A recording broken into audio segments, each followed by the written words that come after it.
करनी थी, तुम्हें पीछे से सारा कुछ बच्चों के नाम करके जाऊँ, और मैं तुम्हें लॉकर तक भी नहीं जा सकती।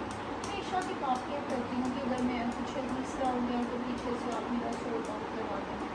तुम ईशा के बात का नंबर भी नोट कर लो, फिर भी जिंदगी में उतना तो किसी का नहीं मिलेगा।